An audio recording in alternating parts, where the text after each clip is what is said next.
Okay, good evening po. So, again, isa pong mapagpalang gabi sa lahat. At isang karangalan po minsan pa na um, makapagdala ng mensahe ng Panginoon. So, uh, binabata ko po ang lahat ng mga naka-live at hoping na marami tayong matutunan at marami tayong kumbaga makukuhang mga positibong mensahe ngayong gabi. So please join with me and to continue, samahan niyo po ako manalangin. Sige. Dakilang Diyos, salamat po sa gabing ito na muli nandito kami para matuto, para makinig, para maranasan, Panginoon, ang pangungusap mo sa buhay namin. At samahan kundi ikaw, ang aming Panginoon, na sinasamba sa aming buhay.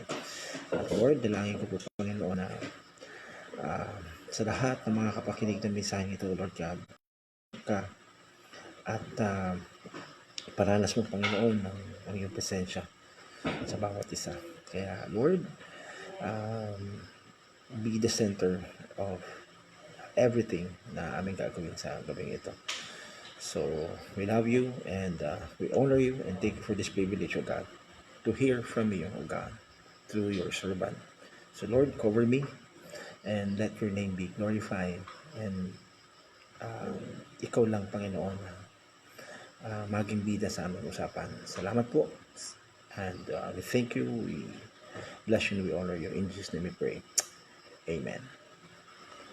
So, magandang gabi po ulit sa lahat. Tayo po ay live ngayon dito po sa quarantine area. Sinamantala ko po na habang naka-duty ay naka-duty din para kay Lord. So, thank you for watching mga nanonood. Si Ate Fe from Canada, andyan, nanonood. At yung kaibigan kong pastor. Pastor, magandang gabi. Pastor Noel. So, tonight ay isa na naman pong napakagandang mensahe ang maririnig natin. Ang title po nito ay Pagtugon sa Panawagan. So, kumbaga, hearing the call po, yung pagtugon sa panawagan. Ito pong title na to ay inilagay sa puso ko ng Panginoon na sa nangyayari po sa paligid natin, at meron pong panawagan ang Diyos sa nagaganap, at ang napakagandang response natin ay yung tinatawag na pagtugon, yung pagdinig, no, sa panawagan. So if you have your Bible, please open with me sa aklat po ng Hebreo. Ito po natin ay mababasa. Chapter 12, verse 5. Napakaganda po nito. Sabi dito sa talata, nalimutan na ba ninyo ang panawagan ng Diyos sa inyo bilang mga anak niya? Ang ganda po, no? Nalimutan na ba ninyo ang panawagan ng Diyos sa inyo bilang mga anak niya? Mga salitang nagpapasmog. Anak ko, huwag mong baliwalain ang pagtutuwid ng Panginoon. At huwag kang panghihinaan ng loob kapag ikaw ay dinidisiplina niya. Hallelujah. Sabi po sa 6, sapagkat dinidisiplina ng Panginoon ang mga minamahal niya at pinapalo ang itinuturing niyang anak. Sabi po sa 7, tiisin ninyo ang lahat ng hirap pagtutuwid ng isang ama. Dahil dito'y nagpapakilalang kayo'y Diyos bilang tunay niyang mga anak. Sinong anak ang hindi dinidisiplina ng kanyang ama? Kung ang pagdidisiplina na ginagawa sa lahat ng anak ay hindi gagawin sa inyo, hindi kayo tunay na mga anak kundi kayo'y mga anak sa labas. Sa 9, hindi ba't dinidisiplina tayo ng ating mga magulang at dahil dyan ay iginagalang natin sila? Hindi ba't upang tayo mabuhay ng mas nararapat na tayo'y pasakop sa Diyos na ating Ama sa Espiritu? Sa loob ng maikling panahon, dinisiplina tayo ng ating mga magulang para sa ating ikabubuti.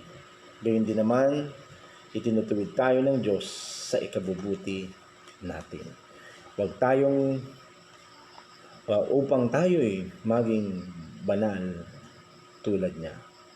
Habang tayo itinutuwid, hindi tayo natutuwa kundi naghihinagpis. Ngunit pagkatapos niyon, mararanasan natin ang kapayapaang bunga ng pagsasanay sa matuwid na pamumuhay. Pagpalain po ang pagkabasa, pagkarinig ng salita ng Panginoon. Alam niyo po, napakaganda nitong talatang ito po, no? Kung ating pong sasariwain. Yung salitang pagtugon sa panawagan, siguro nagtatanong ang marami sa atin na bakit nangyayari ito? May mga bagong sistema na ang gobyerno. Ngayon, ang sistema natin is yung tinatawag na the new normal. Ang sarap pakinggan, the new normal. Na hindi tayo pwedeng, lumabas ngayon ng hindi sinusunod yung mga patakaran na ibinaba ng ating pamahalaan na dapat nating sundin. At napakahalaga yung salitang pagsunod. Kasi ngayon po ay may panawagan ang mga nagaganap. Hindi lang po ito nagaganap ng ganito na lang na bastang nangyari lang, hindi. Meron pong panawagan at doon sa panawagan ay dapat merong pagtugon. Meron pong tinatawag na response on our part. Bilang mga Kristiyano, bilang mga naniniwala kay Kristo na ating Panginoon. At itong panawagan na ito, makikita natin yung pangyayari, may ginagawa o meron pong pagkilos ang Diyos. Siguro sa mga taong negatibo, maaring even ang pananaw nila sa Diyos negatibo din. Minamasama nila ang Diyos dahil nangyayari ang mga bagay na ito. Pero alam mo po, sa mga positibong pananaw, mas nakikita nila yung tinatawag na mas magandang magiging resulta nitong mga pangyayaring ito sa buhay ng mga tao. Dahil alam naman natin, hindi lingid sa atin, ang mundo ay pasama ng pasama. Ang mundo ay palala. Ang tao, kumbaga, walang simpatya o walang tinatawag na kumbaga, panahon sa Diyos. Lahat ay nakatuon sa mga bagay ukol sa mundo. Sabi ko nga dito sa devotion namin, sa morning devotion, sinasabi ko, hindi masama na tayo maghanap buhay, hindi masama na tayo ay magtrabaho para sa ating minamahal. Alam mo kung anong masama? Nakalimutan na natin yung nagbibigay sa atin ng hanap buhay. Nakalimutan na natin yung nasa likod ng lahat ng mga bagay kung bakit meron tayong tinatanggap o meron tayong nararanasan ng ganito. Ay katulad niyan. Naalala ko isang kwento nung isang naka-quarantine, yung isang IDPs. Yung internally displaced person from Buhi. Sabi niya, kumbaga,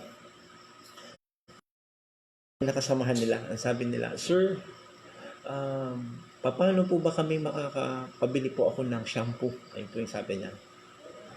Sabi ko, meron tayo dyan na pwedeng mapakiusapan na utility para kung ano yung mga kailangan ninyo ay maibili. So that time ay kumbaga nag-a-adjust pa ng mga supply, even yung province. Ngayon, meron pong kumalabit sa akin, Sir, paano po ako? Gusto ko pong maligo. Wala po akong sabon. Wala po akong shampoo. Alam niyo po, nadurog yung puso ko nung pagkasabi niya sa akin. Sabi ko, bakit? Anong nangyari? Alam niyo po, kaluluwas pa lang po namin sa Maynila, sa trabaho namin. Nakakalimang araw pa lang po kaming trabaho. biglang nag-lockdown na. Sa madalit sabi, nagbali kami sa amo, kuha. Wala na kaming sweldo. At wala na rin ho akong na-share sa kanila. Kaya alam niyo po, nakakalungkot na po. Alam niyo yung nag-uumpisa pa lang siya tapos biglang nangyari na itong mga to.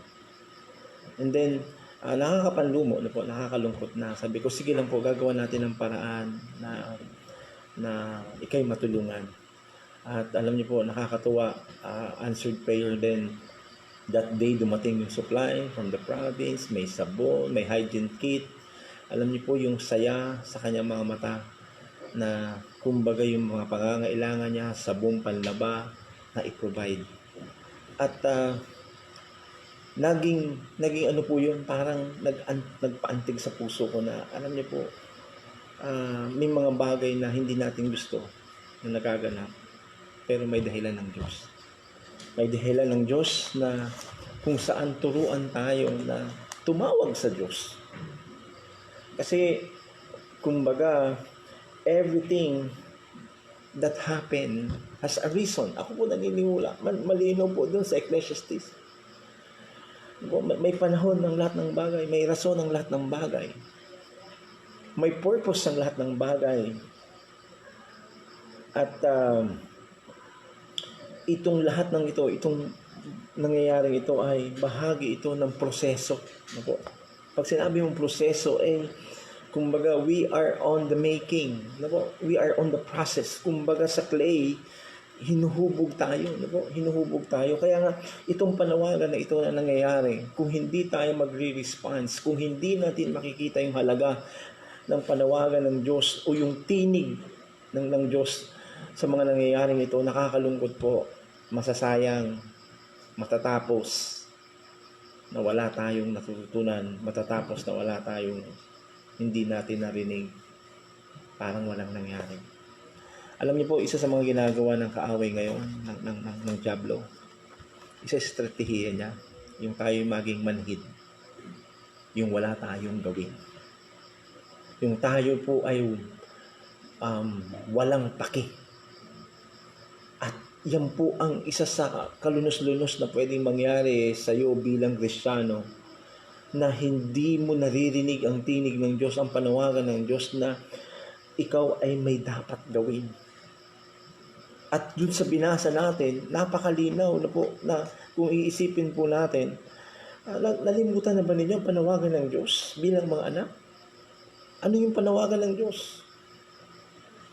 Mga salitang nagpapalakas ng ating kalooban. Ano mo sabi dito? Unang word, anak. Alam mo sabi niya? Anak. Po yung pribilehiyong tawagin tayo ng Panginoon na anak, isang karangalan. Ano ibig sabihin niya? Inaari niya tayong Kanya.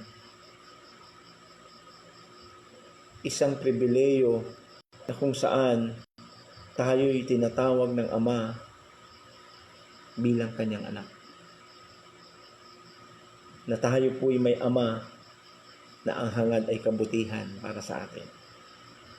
Ngayon, ang mga tao nababalot ng takot, ang mga tao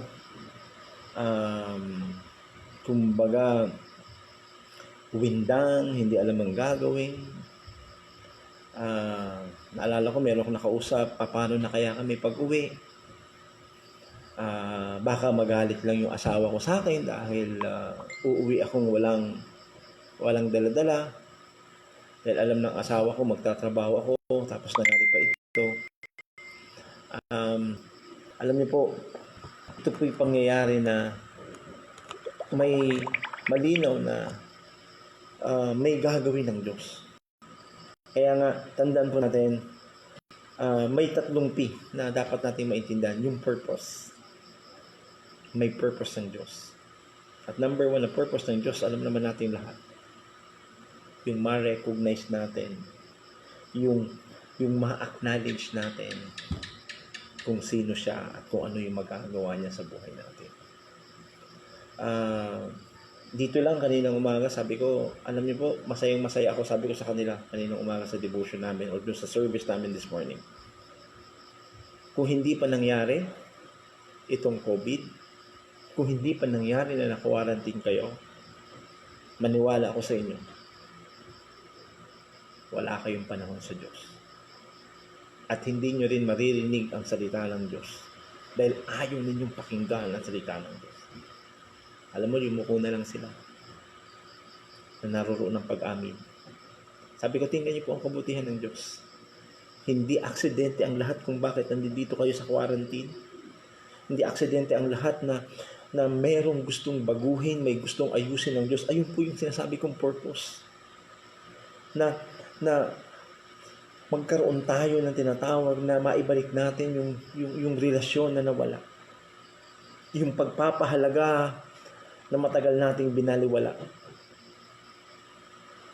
At alam niyo po, nakakataba ng puso because they all agree na, kumbaga sabi ko sa kanila the right thing to respond to these things that is happening is to thank God. Dahil dito sa COVID, dahil sa quarantine, narinig nyo ang salita ng Diyos. Narinig nyo nangungusap ang Diyos sa inyo. Narinig ninyo na meron kayong responsibilidad. Meron kayong bahagi na dapat gampanan bilang nilikha ng Diyos sa sanlibutan. Kasi hindi naman po tayo nilikha para kumain lang, matulog, magtrabaho, magpakasasa sa kung anong meron sa mundo. Hindi po yun. Dahil merong malinaw na pinoproseso tayo ng Diyos. That's the second P from the word purpose. Another is the process. Alam niyo po yung process, minsan sa process po hindi madali. Sa process, andun yung tinatawag na mahirap, hindi natin matanggap. Pero wala pa tayong magagawa dahil ito po ang nagaganap. Yung pagsisigaw mo, hindi niya mababago ang nangyayari sa mundo. Ibig ng pagluha mo. Ngunit alam niyo po, kung ikaw ay magkakaroon ng relasyon at pananampalataya, naniniwala ko dyan magsisimula yung pribileyo na ang Diyos makikinig sa iyo. Kaya, ang process, it could not be easier. Most of the process is painful. Po, masakit, mahirap, mabigat. At even sa story sa Bible, alam niyo po, naalala ko, even si Joshua, 40 years na na-process para ilabas niya yung mga Israelites. Or makarating doon po.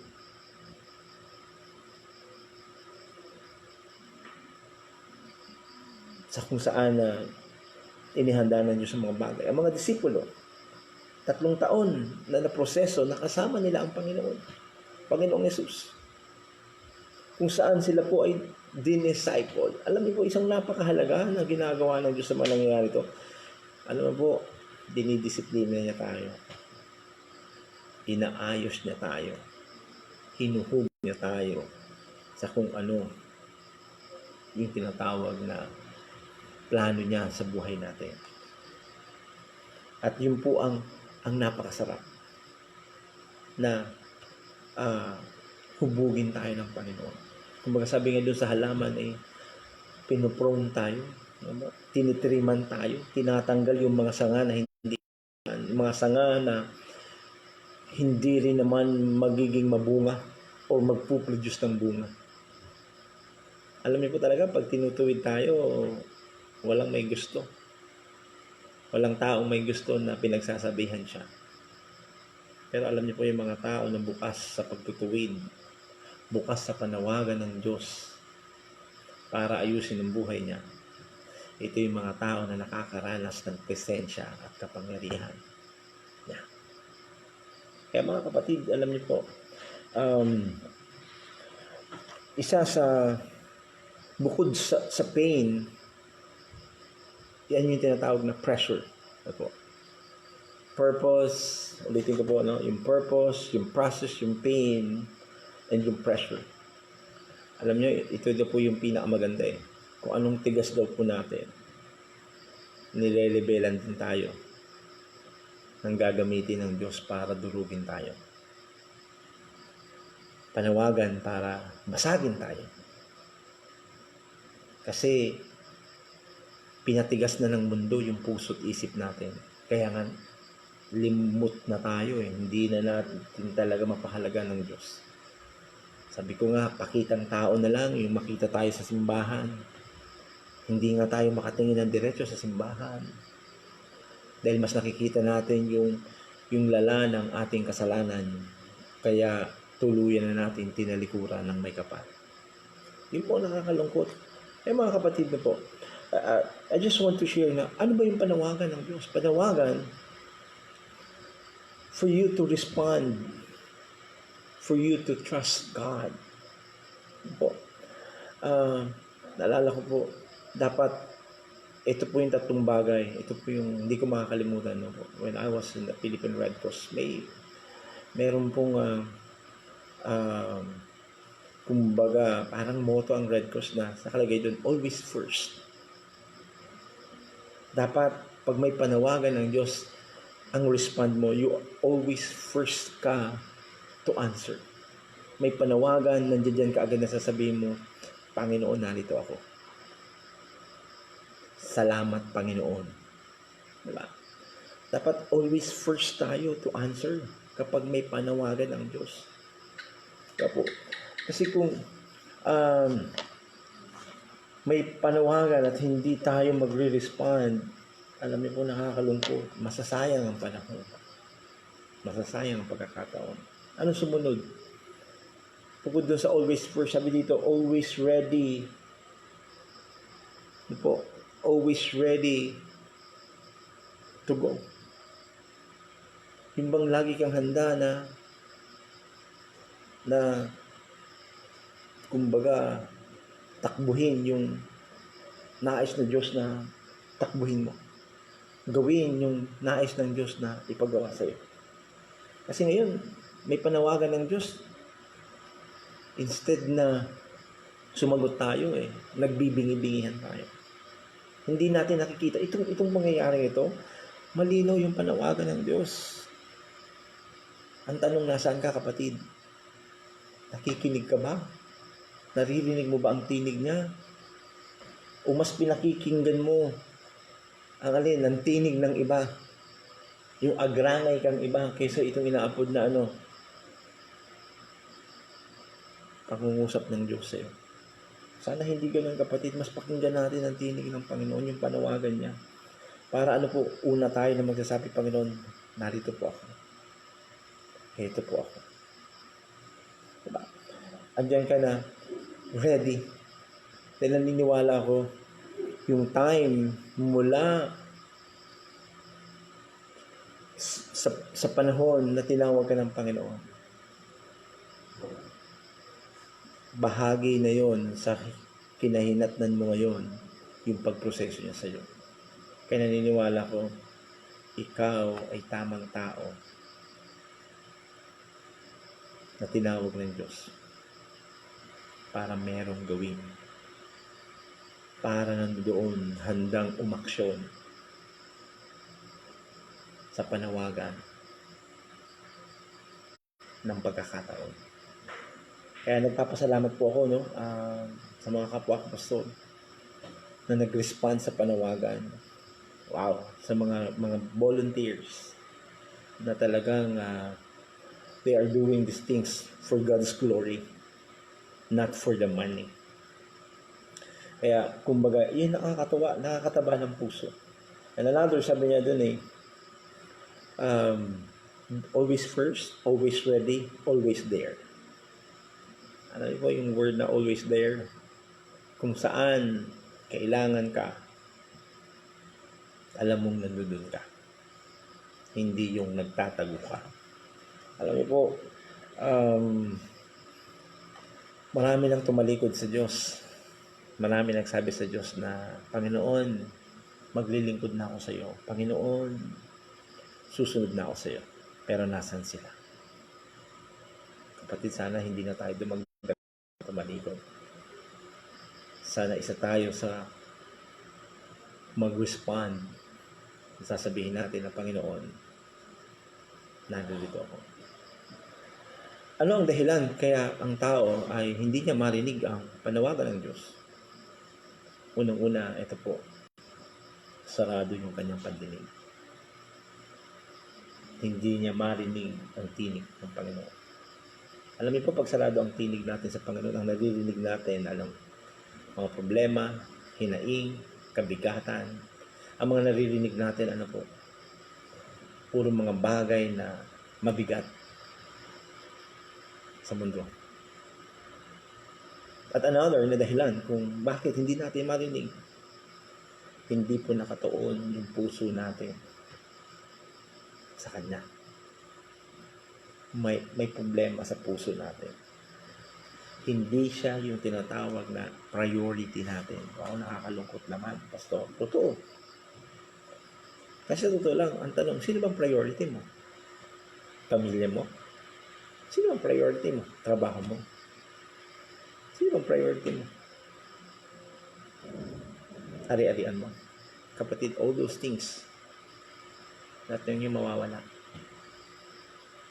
Pero kung nais mo yung mga bagay na yun ay huwag mawala, pahalagahan mo kung sino yung may kaloob. Pahalagahan mo kung sino yung nagbigay sa iyo ng mga bagay na meron ka. At yan ay walang iba kundi ang Panginoon. Kaya ayun po yung hamon sa atin. No? Na dapat meron tayong gawin. Kasi itong nangyayari nito, malinaw, may pagtutuwid, may pagdidisiplina. May ginagawa ang Panginoon. At ginagawa niya ito dahil mahal niya tayo. Mahal ka niya, kapatid. Kaya nga, huwag mong sayangin ang pagkakataong ito na matatapos itong nangyayari nang walang nabago, walang naayos sa buhay mo. Dahil sa totoo lang, pinakamagandang magaganap sa buhay mo ay yung binago ka. Ay yung may natutunan ka na naging daan para makapag-isip ka, makapag-desisyon ka ng tama at gawin mo rin ang tama. Kaya ayan po yung hamon po na iniiwan sa atin ng Panginoon. Kaya nga, kung ano ang ginagawa mo ngayon, it will reflect your future.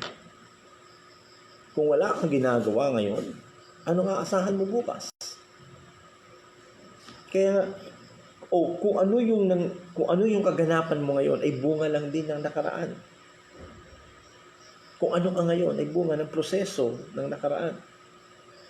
Kaya nga ito yung hamon. Ano bang future ang gusto mong maganap? Kung ang panawagan ngayon ng Panginoon na hindi mo pakikinggan, anong future ang naghihintay sa'yo? Alam mo, sa mga totoong nagmamahal, pinaghahandaan ang kinabukasan. Hinahandaan. Ano mo yung paghahanda? Ano ibig sabihin nun? Inaayos niya yung sarili niya. Hindi sa kung anong pamambagay, inaayos niya sapagkat nais niya na ang susunod na henerasyon, ang susunod na mga magiging lingkod ay kabahagi siya. Isa siya tinatawag na contributing factor siya. Ibig sabihin, isa siya sa mga instrumento ng Diyos. Kung paano magiging matatag itong susunod na henerasyon. Kapatid, you have to act right now. You have to be ready. You have to be there. Diba? Ito po yung hamon, ito po yung panawagan. Kaya nga, anong inaasahan ng Lord sa atin? Ano yung respond? Unang-una, let's always acknowledge Him in everything we do. Itong nangyayari, Lord, salamat. Lord. Diba? may gagawin ka na naman. Lord, may aayusin ka na naman. Alam nyo, acknowledging God is a very important, uh, kumbaga, na pangyayari sa buhay natin. Dahil yung pag-acknowledge sa Lord, nakakataba ito ng puso sa parte ng Diyos. Dahil na-recognize mo siya. Pangalawa, ano mo po? Nandoon yung kasabikan na makilala mo siya. Ito sinabi ko dito kanina umaga sa aming devotion. Kasi wala tayong panahon na kilalanin ng Diyos. Wala tayong panahon na diskubrihin kung sino ang Diyos. Kilala ang sarili mo ng lubusan. Marami nagtatanong, even sa mga counseling ko sabi, hindi ko kilala ang sarili ko. Totoo, hindi mo talaga kilala ang sarili mo. Makikilala mo lang ang sarili mo kapag natuklasan mo kung sinong may likha sa'yo.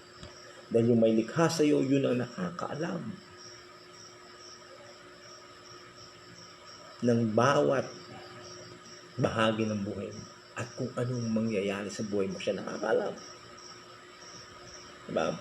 So, ito po yung ito po yung dapat na ginagawa natin na let's continue to discover, let's continue to know who our God is.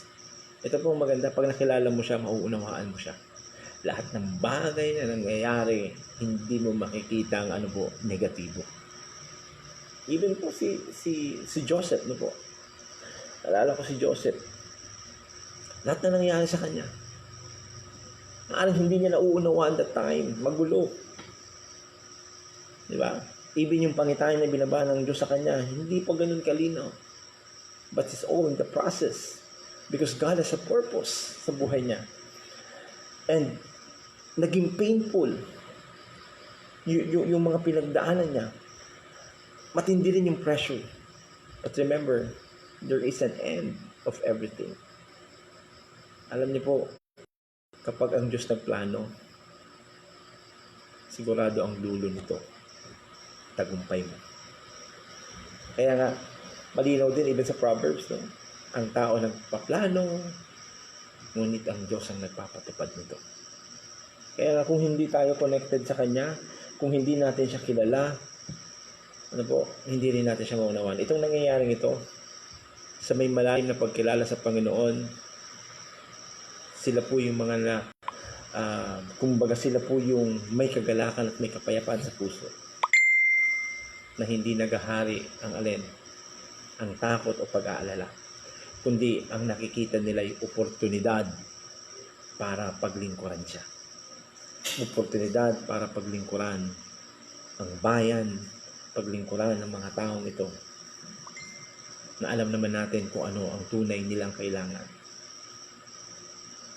Alam naman natin kung ano ang tunay na solusyon sa anumang klaseng problema mayroon sila. At yan ay ang Panginoon lamang. Kaya nga, another hamon to acknowledge, to know, and to understand another. Of course, alam naman na natin itong lahat. To obey Him or to follow Him. Sa totoo lang po, mabigat sumunod sa Panginoon kung hindi mo siya kilala. Alam mo, ang kagandahan habang nakikilala mo siya, habang nakikilala natin ang Panginoon, lalo kang mai-inlove sa Kanya. The more na mapapamahal ka. Dahil may panahon ka na sa Kanya. Pero imagine mo, nung wala kang panahon, wala kang pakialam sa Kanya. Because the process to know each other, it takes time. And time na ibinibigay natin, it produced memories. It produced love. Kapag nagsasama kayo, makikita mo, nag-uumapaw ang pag-ibig. Hindi mo pagsisisihan ang mga bagay na nangyayari sa iyong buhay. Alala ko po, one of my driver sa lorry na nag-positive. Alam mo, I immediately called him. Sabi ko, bro, may magandang gagawin ng Diyos. Maraming maraot. Maraming maraot. Maraot, maaring Kumbaga, hindi mo maintindihan, pero tingnan mo, may mas magandang gagawin ng Diyos. Sabi ko, magtiwala ka lang sa Kanya. Magtiwala ka lang sa Panginoon. Sabi ko, dito ako, asahan mo na mananalangin sa iyo, kasama ang mga mahal mo sa buhay. Huwag ka lang makalimot sa may kapal. Ayun po yung sinabi kong word sa Kanya. And, sabi ko, ako mahal ko po yung mga tauhan ko. Alam niya ng Diyos. Hindi ako nahihiya even sabihin sa kanila yung word na I love you. Oh, mga tauhan ko sila. Sabi ko, bro, Manoy, I love you. Kasi, kumbaga, the best way to show your love, ito nga po, is to show your care, to show alam mo yung sympathy mo na nandiyan ka para sa kanila. Ito po yung kailangan at hinahanap ng mundo. Dahil yung pagkakilala mo sa Kanya, hindi dapat doon natatapos. Yung pagkaunawa mo tungkol sa Kanya, hindi po doon nag-e-end. Nandoon po yung tinatawag na kusang loob. Yung may transformation na nangyayari sa iyo the moment na nakikilala mo siya, at yung transformation na yon, ayun po, hindi mabigat sa iyo ang sumunod. Hindi mabigat sa iyo na sundin. Even ang mga bagay na mabigat. Dahil sa pagmamahal. Alam niyo po, kayo po, pag mahal mo ang isang tao, kahit mabigat, hindi mo mararamdaman yung bigat. Hindi mo rin mararamdaman yung hirap dahil mahal mo. Diba? Sabi ko, tinanong ko yung mga tatay nung, ba't kayo nagtatrabaho? Ba't kayo nagpapakapagod? Sabi nila, para daw sa pamilya. Sa pamilya ba talaga? O dahil sa pagmamahal mo sa kanila? O yun po yun. Dahil sa pagmamahal. And which is really true. And mga kapatid na po, ang panawagan ng Diyos, ulitin ko, first, panawagan, ganap, naliliyan, kilalanin natin ang magagawa ng kanyang pagmamahal. Let's acknowledge Him. Second, never stop to know Him. Never stop, to read your Bible. Never stop to listen, to hear from the servant of God na nagbabahagi nito, nagpapaunawa nito. And it will produce obedience. Tandaan niyo po, sabi ko, the more na nakikilala mo ang Panginoon, the more na mauunawaan mo siya, at ito ang bunga niya, pagsunod. Di ba? Kaya nga, mga kapatid, ang sarap sumunod sa Panginoon. Dahil lahat ng ginagawa mo, sa malinaw naman, yung sinasabi ng Bible, ano man ang ginagawa natin, whether we eat, we drink, gawin natin ito na ginagawa natin para sa Kanya. Kaya nga nandiyan na dapat inspired ka. Diba? Inspired ka saan?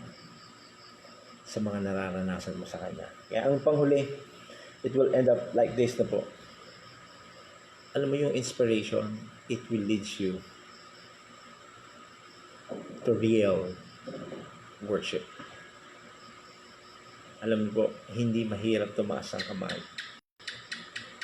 Hindi mahirap na lumuhod. Hindi mahirap ang magpakumbaba at magpailalim sa malabay ng pakpak. Alam niyo po, ito yung hinahanap ng Panginoon. Dahil ito yung nawala. Ito yung ninakaw ng dyablo.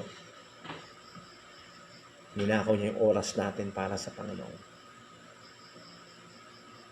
Dahil nawala tayo sa tunay na pagsamba. Ang alam natin, pagsimba. Na kung saan makita lang tayo sa simbahan, okay na. Hindi po yun. Ang hinahanap ng Panginoon ay tunay na pagsamba. Alam niyo po, ito po yung panawagan. Ito po yung proseso na God will lead you to recognize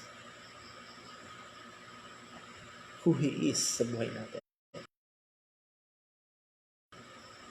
Kumbaga, hindi puro material na bagay. Tandaan nyo, yung material na bagay sa Kanya din nagmula at sa Kanya magmumula. Ang opportunity, ang promotion,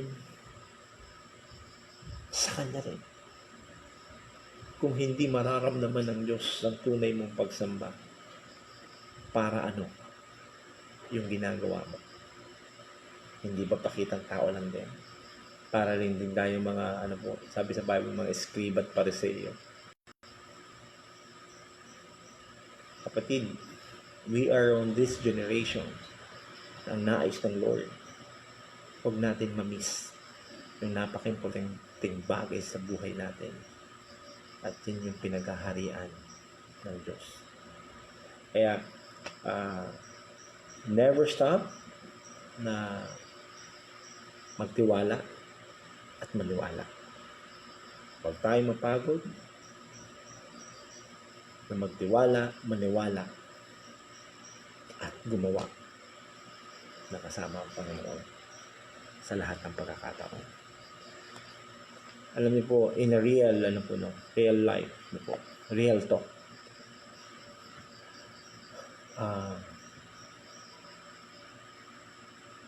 marami po ang nangangailangan sa atin. But the choice, the decision is in your hand, in your choice. Sana hindi lang po tayo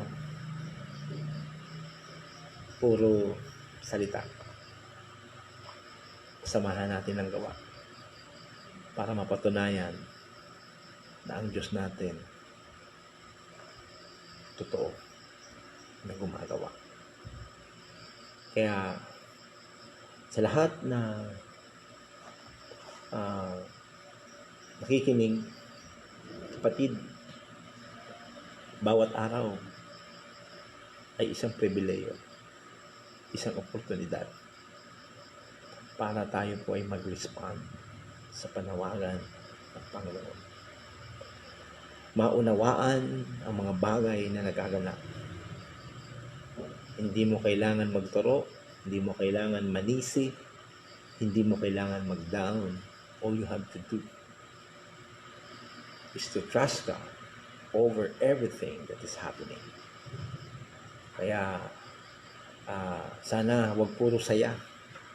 Alam mo, hindi po masama magmasaya, pero alam niyo po kung puro yan, ini-enjoy mo lang yung buhay mo, pero wala naman nangyayari sa'yo, hindi mo naman napupulfill yung purpose mo. Nasasayang bawat araw, nakain, tulog tayo. Kapatid, hindi ka nilikha para dyan. Nilikha ka para may gawin para sa iyong kapwa, na dapat maipadama mo ang pag-ibig na tinataglay mo mula sa Kanya. Kaya sa gabing ito, kapatid, you will really experience how God is really amazing, how God is faithful, and how great He is, if you will not challenge your faith. And remember, faith without works, faith without action is nothing. It's dead. Ang pananampalataya natin ay kasamang gawa.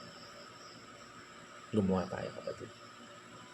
Kaya sa gabing ito, nawa maging hamon at paalala sa atin na may panawagan ng Diyos at ang hinihintay niya ay pagtugon mo. Ang hinihintay niya ay kasagutan niya. Hindi rin ng Diyos, hindi niya tayo pinangungunahan dahil gusto niya ikaw mismo, sa iyo mismo magmumula ang pagtugon. Hindi dahil may nagtulak o whatever, dahil narinig mo yung tingin niya.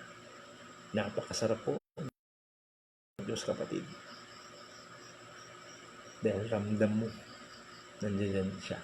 Ramdam mo, nakasama mo siya. Ramdam mo na bawat pagkilos mo, may buhay na napagpapala.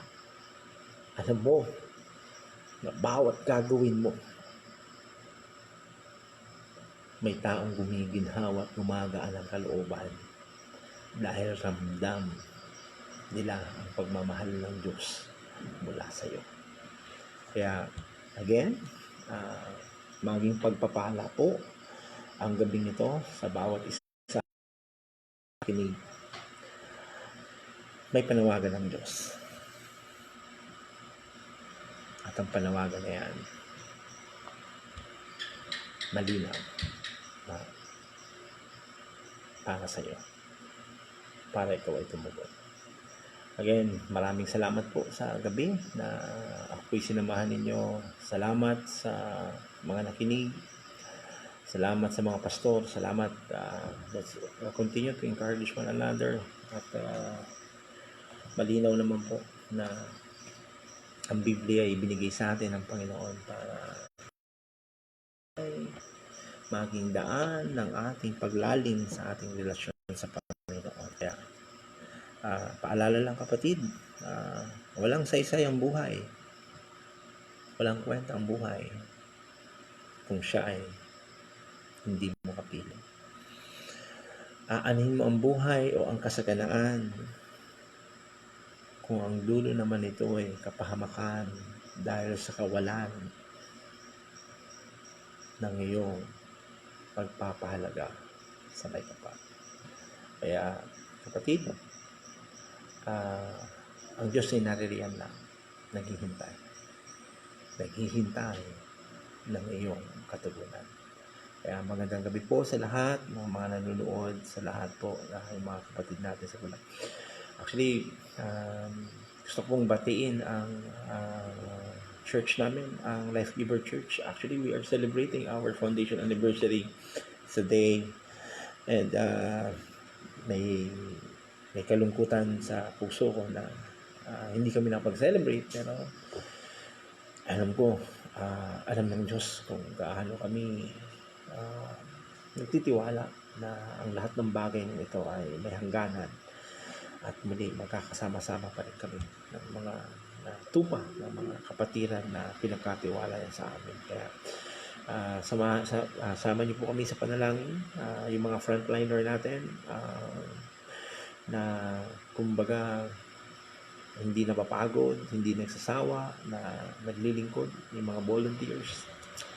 Salamat po sa mga AMNI na pastors natin, no, na nag-respond, na kasama ko, partner ko, bagamat yung iba nasa ibang quarantine area, sa Digmanan, sa Pili, dito sa Tinambak.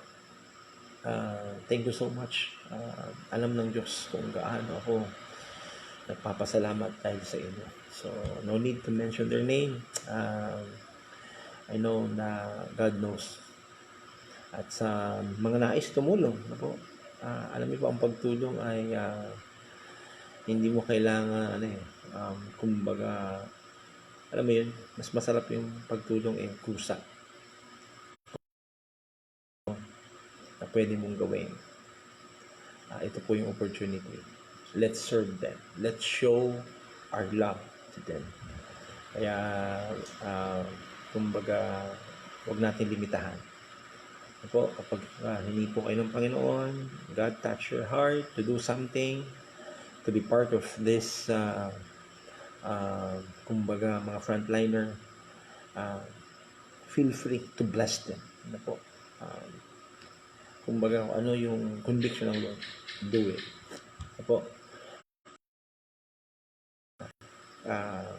Kumbaga, to partner with us. So, yun. So, let's continue also. Sama niyo po sa panalangin yung ating pong government. Lalo na yung, kumbaga, babalik na naman sa, magiging maluwag. Nawa ay, kumbaga, nandoon pa rin yung disiplina talaga natin na yung mga bawal ay bawal. At wag natin gawin yung mga bagay na magiging dahilan para mapahamak tayo. So, social distancing pa rin po, paalala sa mga kapatid. Always do the hand washing, yung ating pong paggamit ng mga alcohol, PPE, face mask. So, gawin po natin ito dahil para po ito sa ikabubuti natin. Po, so samahan niyo po ako manalangin at i-bless po natin yung ating bansa, yung ating pamahalaan, yung ating mga namumuno. Makapangyarihang Diyos, salamat sa gabing ito na nangusap ka. Salamat Panginoon sapagkat sinamahan mo kami para muli buksan at dalhin kami sa isang mundo na siyang pinapangarap mo sa amin. Mundo na ang gumagalaw ay pag-ibig. Mundo na ang naghahari ay ikaw.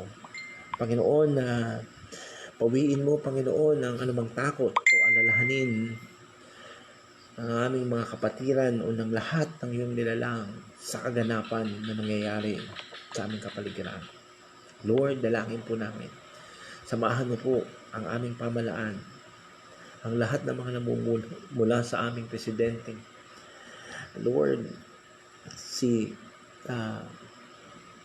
Rodrigo Duterte. Lord, continue to bless him. I know he's not perfect, but I believe he has a perfect God that he knows who love him so much. Kaya Lord, hayaan mo Panginoon na manatili ka sa piling niya, manatili ka at samahan siya sa mga desisyon na gagawin niya. Kasama kanyang mga kabinete, kasama Panginoon mga tao nasa likod niya. Lord, nanawa ang bawat desisyon na ang pinagmumulan ay ikaw. Kaya Lord, bless our country. Lord, bless mo Panginoon, Lord, even Lord, yung mga agency ng aming pamalaan.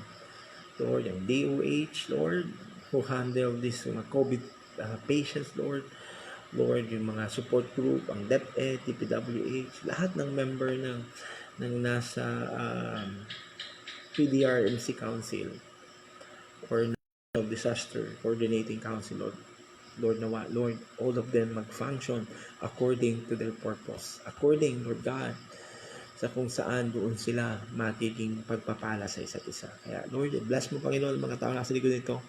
Lord, our governor, Lord, the rest of the theme that He has, Panginoon, the IMT, Lord, and kumbaga, ang buong probinsya, ang mga LGUs, MDRRMO, PDRMC, Lord, hindi lang, Panginoon, ang aming probinsya, kundi the whole country, the Philippines, and even, Panginoon, worldwide, Panginoon, who suffer, Lord, with the same cases, with the same problem, Lord. Kaya, nawa, marinig namin, makita namin ang panawagan mo para sa amin upang kami tumugon. Kaya Lord, bless mo Panginoon yung mga frontliner namin. Lord, all the nurses, all the doctors, all the responder, all lahat naman ang nasa quarantine area. Lord, yung mga IDPs, even yung family nila, mga nasa border control, Panginoon. Lord, cover them with your blood, cover them, Lord. Cover them, Lord God, with your power na malayo kami sa anumang kapahamakan bagkus madama namin ang iyong pag-iingat at gabay. Kaya Lord, salamat. Salamat po doon din sa mga taong nagbe-bless sa amin, sa mga taong ginagamit mo para maranasan namin ang pagpapala. Lord, kayo na po ang magbalik sa kanila. Yung mga partner po namin. Lord, salamat sa buhay nila. Lord, sa mga nananalangin sa amin. Lord, kasama namin for this journey. Even sa mga pastors namin for Amni, mga kapatid namin, Lord, i-bless mo sila, Panginoon, even our family. So, Lord, i-bless mo din, Panginoon, Lord, mga nasa quarantine, mga camp manager, the rest of the team that they have, Lord, bless mo, Panginoon. And mostly, Panginoon, Lord, dalangin namin, Panginoon, Lord, na ang pagpapabuhos mo sa bawat isa ng mga nananalig at nagmamahal sa inyo. Kaya, Lord, salamat po. Salamat po sa iyong pagmamahal. Salamat po din sa mga nagmamahal sa aming Panginoon. Kaya we love you, Lord, and we thank you and we honor you. We bless you. In Jesus' name we pray. Amen and amen. So, again, magandang gabi po sa bawat isa. Salamat po sa panonood. Salamat po na muli ay na-encourage ulit tayo, or kumbaga nakapakinig na naman tayo ng wisdom from God na ang mga bagay na nagaganap may purpose, may plano, may proseso. It's all part of God's great plan. And that's great plan, kumbaga kasama tayo, huwag bibitiw sa ating pananampalataya sa Diyos. So again, thank you so much.